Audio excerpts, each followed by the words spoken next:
അധ്യായം 29. ഇയ്യോബ് പിന്നെയും സുഭാഷിതം ചൊല്ലിയതെന്തെന്നാൽ, അയ്യോ, പണ്ടത്തെ മാസങ്ങളിലെ പോലെ, ദൈവം എന്നെ കാത്തുപോന്ന നാളുകളിലെ പോലെ ഞാൻ ആയെങ്കിൽ കൊള്ളായിരുന്നു. അന്ന് അവന്റെ ദീപം എന്റെ തലയ്ക്കുമീതെ പ്രകാശിച്ചു. അവന്റെ വെളിച്ചത്താൽ ഞാൻ ഇരുട്ടിൽ കൂടി നടന്നു.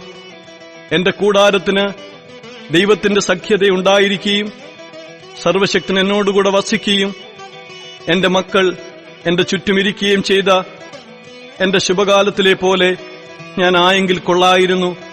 അന്നു ഞാൻ എന്റെ കാലുകളെ വെണ്ണ കൊണ്ട് കഴുകി, പാറ എനിക്ക് തൈല നദികളെ ഒഴുക്കിത്തന്നു.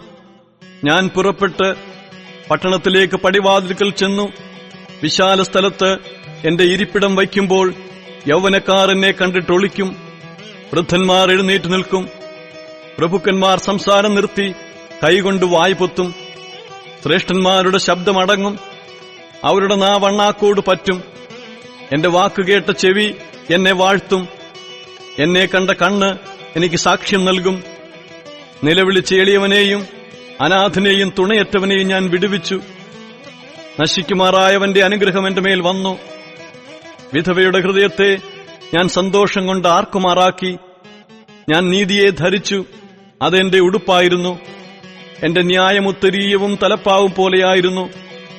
ഞാൻ കുരുടന് കണ്ണും മുടന്തന് കാലുമായിരുന്നു.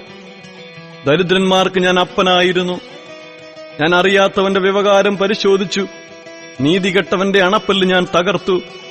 അവന്റെ പല്ലിൻ ഇടയിൽ നിന്ന് ഇരയെ പറിച്ചെടുത്തു. എന്റെ കൂട്ടിൽ വെച്ച് ഞാൻ മരിക്കും. ഹോൽ പക്ഷിയെപ്പോലെ ഞാൻ ദീർഘായുസോടെ ഇരിക്കും. എന്റെ വേർ വെള്ളത്തോളം പടർന്നു ചെല്ലുന്നു. എന്റെ കൊമ്പിന്മേൽ മഞ്ഞ് രാപാർക്കുന്നു. എന്റെ മഹത്വം എന്നിൽ പച്ചയായിരിക്കുന്നു. എന്റെ വില്ല് എന്റെ കയ്യിൽ പുതുകുന്നു എന്ന് ഞാൻ പറഞ്ഞു.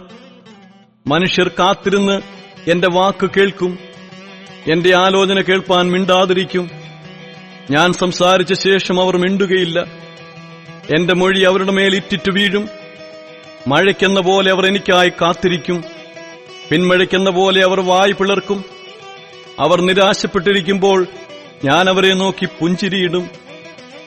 എന്റെ മുഖപ്രസാദം അവർ മങ്ങിക്കുകയുമില്ല. ഞാൻ അവരുടെ വഴി തിരഞ്ഞെടുത്ത് തലവനായിട്ടിരിക്കും. സൈന്യസഹിതനായ രാജാവിനെ പോലെയും ദുഃഖിതന്മാരെ ആശ്വസിപ്പിക്കുന്നവനെ പോലെയും ഞാൻ വസിക്കും.